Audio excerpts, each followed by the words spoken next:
kai ne ka shafa awa da awanni kana jiran perfect trading setup, ka yi makin ɗin duka levels ɗinka, ka zauna kana jiran kasuwa ta zo wannan level ɗin, kuma komai yana tafiya yanda ya kamata. Daga ƙarshe kuma setup ɗinka ya bayyana, kuma ga market structure ɗinka komai clear, risk reward ɗinka ma yayi kyau sosai da sosai. Saboda haka kawai sai ka shiga wannan trade ɗin naka cikin confidence, kana ji kamar wannan trade ɗin shine trade ɗin da ka daɗe kana jira.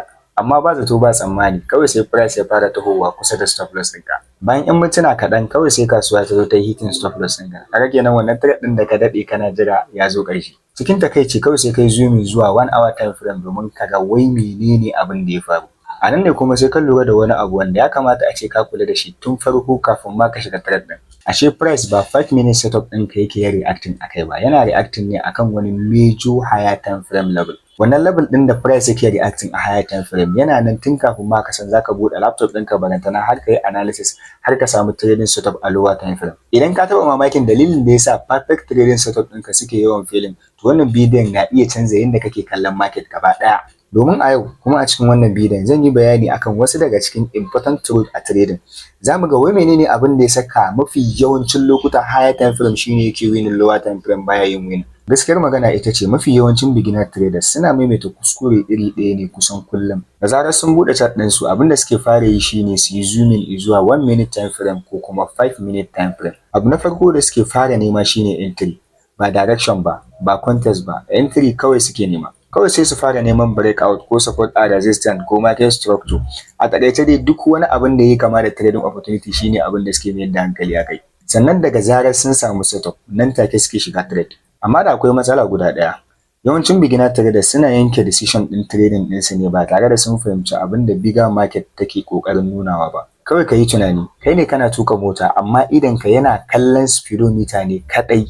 Kana ganin speed ɗinka sosai amma kuma baka san inda hanyar ko kuma abin da yake faruwa akan titin ba. Dole shine exactly abin da yake faruwa idan har zaka mayar da hankali akan lower time frame kaɗai ba tare da ka san abin da yake faruwa a higher time frame yayin analysis ɗinka ba. Kana mayar da hankali ne akan duk wani ƙaramin movement alhalin kana ignoring ɗin bigger picture ɗin baki ɗaya. Kuma ka sani a matsayinka na trader idan har zaka dinga ignoring ɗin contest to market ba za ta taɓa rewarding ɗinka ba. Domin sanin contest na kasuwa ba wai daga 1 minute chart ake sanin shi ba. Ainihin decision na kasuwa ana yin shi ne a wani wuri mafi girma da wannan lower time frame ɗin da kake tunanin shine zai baka entry da kake so. Kuma daga zarar ka fahimci wane ne yake yanke wannan decision ɗin komai zai fara making sense a gare ka. Mafi yawancin retail traders suna tunanin market ɗin tana moving ne saboda wannan candle ɗin da suke gani a chart ɗinsu. Daga zarar sun ga kasuwa tana ta making ɗin bullish candle kawai sai su fara tunanin ta yaya za a yi a samu buying opportunity. Haka zalika daga zarar sun ga kasuwa tana ta making ɗin long bearish candles sai su fara tunanin yaya za a yi a nemi sell. Amma maganar gaskiya ita ce market ta wuce wannan lissafin tunanin naka. Kawai ka yi tunani da trader ɗin da yake da $100 a cikin trading account ɗinsa yake yin trading da ita, da kuma trader ɗin da yake da $10 million a cikin trading account ɗinsa kuma yake yin trading da ita. Kana tunanin za su iya juya kasuwa the same way? Gaskiyar magana ita ce manyan movement ɗin da muke gani a market manyan players ne suke haddasa su, kamar bankuna, institution, hedge fund da sauran manya-manyan financial organization. Waɗannan manyan players ɗin kuma ba wai zama suke suna kallon market a 1 minute chart domin neman quick entry ba. Position ɗinsu suna da girma sosai da sosai, orders ɗinsu kuma suna da yawa sosai. A maimakon haka abin da suke mayar da hankali a kai shine higher time frame level, kamar 4-hour zone, daily zone, weekly zone da kuma major liquidity areas da suke higher time frame. Lokacin da manyan institutions suke yanke shawara akan buy za su nema ko sell za su nema, wannan decision ɗin nasu yana barin footprint ne a higher time frame. Kuma wannan shine dalilin da yasa price yake bada strong reaction a major level na 4-hour ko daily ko kuma weekly levels. Ka sani market ba ta reacting kawai saboda wani trader ya danna buy button. Yana reacting ne saboda serious money ya fara becoming active a market. Kuma idan serious money ya shiga market, lower time frame ba su da wani zaɓi face su bi wannan direction ɗin. Wannan shine dalilin da ya saka idan kana da wani perfect 5 minute setup zaka ga zai iya failing nan take idan har yayi aligning ko kuma yana fighting da wani strong higher time frame level. Domin duk kyawun wani lower time frame trading setup ɗinka higher time frame pressure ya fi shi ƙarfi fiye da yadda kake tunani. Kuma daga zarar ka fahimci wannan zaka daina tambayar kanka wai me ya saka setup ɗinka yake yawan failing. A maimakon haka zaka fara tambayar kanka menene abin da higher time frame yake ƙoƙarin nunawa. To dan institutions suka mayar da hankali akan higher time frame, menene abin da suke gani wanda yawancin beginner traders ba sa gani? Amsar ɗaya ce kuma tana da sauki. Abin da suke gani shine clarity. Idan har ka duba 1 minute chart So da yawa zaka ga market din tana bayyana ne cikin rudani. Zaka ga price yana hawa, price yana sauka a time ɗaya.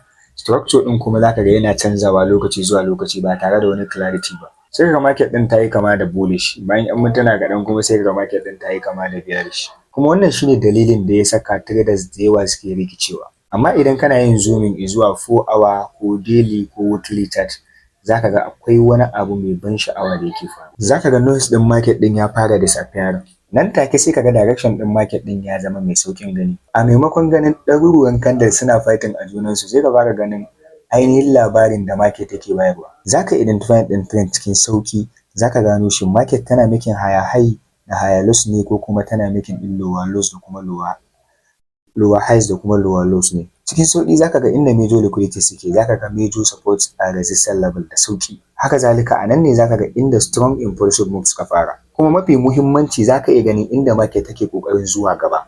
Kawai ka yi tunani kamar kana kallon wani gari ne daga cikin jirgin sama. Domin idan kana kallon garin nan ta ƙasa zaka ga komai yana bayyanar maka ne cikin cunkoso da kuma rudani. Amma idan kana sama zaka ga hanyoyi, gine-gine da direction duka sun bayyana a fili. Kuma wannan shine ainihin aikin higher timeframe analysis. Yana baka damar kallon kasuwa ne daga matsayin clarity a maimakon confusion. Kuma daga zarar ka samu wannan clarity din, yanke trading decision zai zama maka abu mafi sauki. Domin yanzu ba kowane candle bane zai saka reactive. A maimakon haka kana bin babban labarin da market take kokarin gaya maka. To idan higher timeframe yana bada irin wannan clarity din, menene abin da ya saka mafi yawancin traders suke kashe kusan duka lokacinsu a lower timeframe? Amsar ita ce saboda lower timeframe yana da ban sha'awa. Kusan kowane lokaci da akwai abin da yake faruwa. Kowane 'yan mintuna kaɗan zaka ga sabon candle, zaka ga sabon breakout, sannan zaka ga wani sabon trading opportunity ya bayyana. Market din tana sa ka ji kamar kullum akwai damar shiga trade. Kuma ga traders da yawa, wannan yawan activity din ko da yaushe kana cikin trading yana zama kamar addiction ne. Kana jin kamar kana rasa wata dama ne idan baka cikin trade. Saboda haka kowane lokaci a cikin sacin kake. Kana neman setup na gaba, kana neman breakout na gaba, ko kuma kana neman next big move. Amma matsalar ita ce more opportunity ba koyaushe yake nufin more profit ba. A gaskiya ma ga mafi yawan traders yana nufin more mistake ne. Idan baka sani ba, more entries, more exit yana nufin more emotion da kuma more stress. Kuma daga ƙarshe more losses. A nan ne traders da yawa suke faɗawa wani dangerous cycle. Daga zarar sun rasa trade guda ɗaya, a wannan lokacin sai su fara neman wani trade. Ba wai dan setup ɗin yana da kyau ba fa, a'a, saboda suna son lalle sai sun dawo da abin da suka yi asara. A nan ne kuma inda over trading yake faruwa. Kuma a nan ne inda traders da yawa suke fara yin revenge trading. Kuma a nan ne inda discipline ɗinka yake samun matsala. Gaba ɗaya ma discipline ɗin yake disappearing. A ɗaya ɓangaren kuma higher timeframe trader yana yin akasin haka ne. Yana zaune, yana jira, yana kallon kasuwa, sannan kuma yana bin trading plan ɗinsa. Domin ba kowane move bane yake ɗaukar hankalinsa. Abin da yake nema kawai shine right move. Kuma wannan shine babban abin da ya bambanta wanda yake trading da iya lower timeframe kaɗai da kuma wanda yake haɗawa da higher timeframe wajen yin trading. Domin market tana yin rewarding din patient ne fiye da yawan zama active a kasuwa kullum kana cikin trading. A matsayinka na trader, burinka ba shine kawai ka dinga yin trading da yawa ba. Burinka shine ka samu better trade kuma ka yi execution din su cikin sauki. Kuma wannan shine babban dalilin da yasa traders masu amfani da lower timeframe suke yawan yin struggling a kasuwa. Domin suna chasing din action ne, alhalin professional traders suna zaune suna jiran opportunity, I mean right opportunity. To idan har lower timeframe ba shine matsalar ba, kuma higher timeframe shine abin da yake bada good direction, to ta yaya professional traders suke haɗa waɗannan biyun a tare?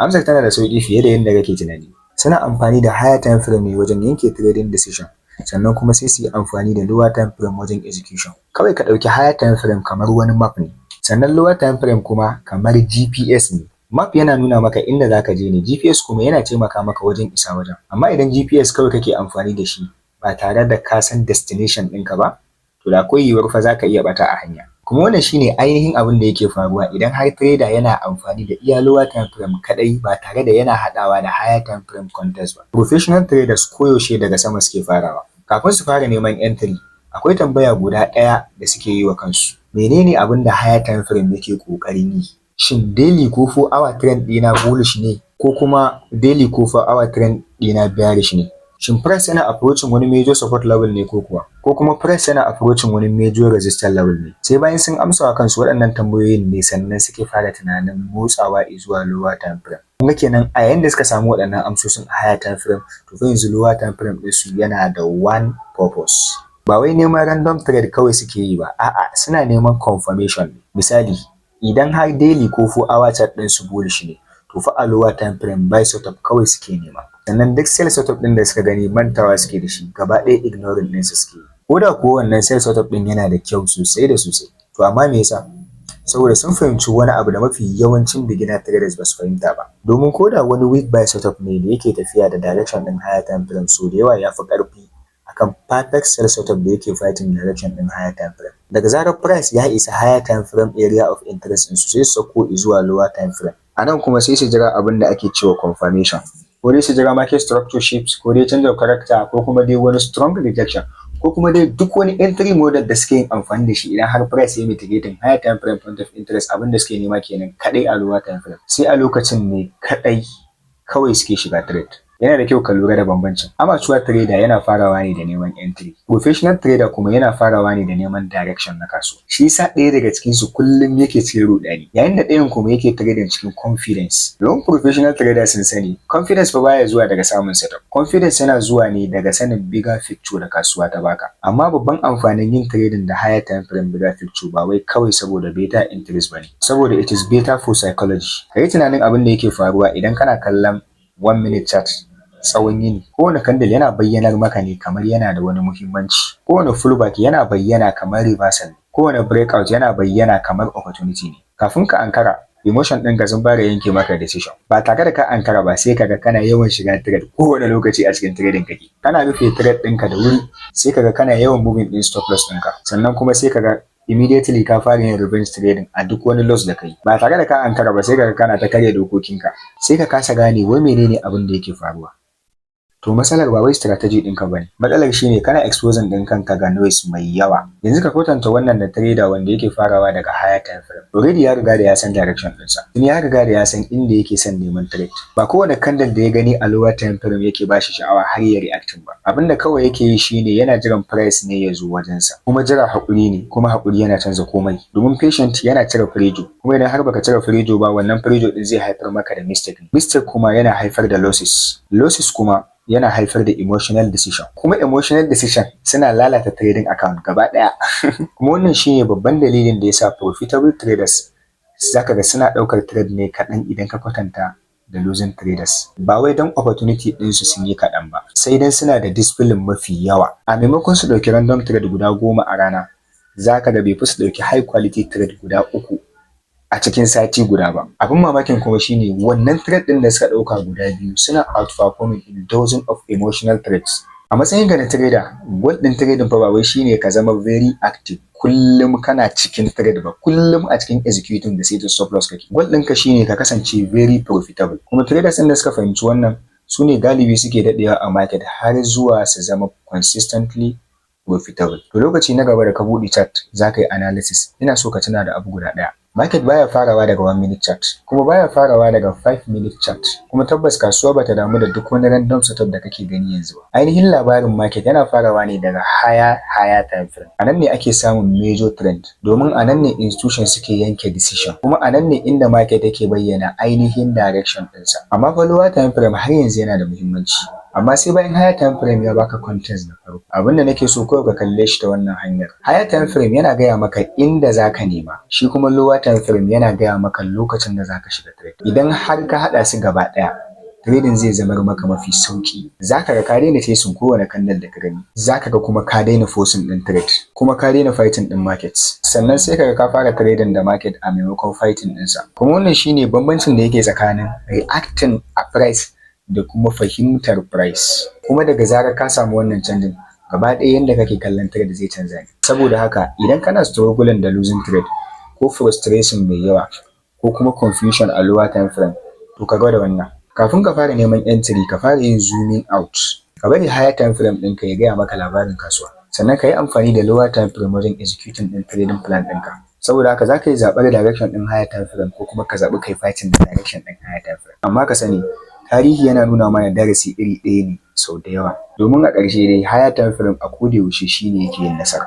Traders ɗin da suke aligning ɗin kansu da higher time frame direction su ne traders ɗin da suke daɗewa a market har su zama consistently profitable. Idan har wannan bidiyon ya amfane ka, to kada ka manta da ka danna masa alamar like, sannan ka faɗa mana menene ra'ayinka a comment section. wani time frame ka fi amfani da shi a halin yanzu. Kuma idan har kana son ƙarin bayani akan trading psychology, market structure da professional trading concept, to kada ka manta da ka danna mana alamar subscribe, ka danna alamar ƙarawa, hakan zai ma amfani. Na gode sosai da kallon wannan bidiyon. Ni ne Abdul CFX. Sai mun haɗu da ku a bidiyo na gaba.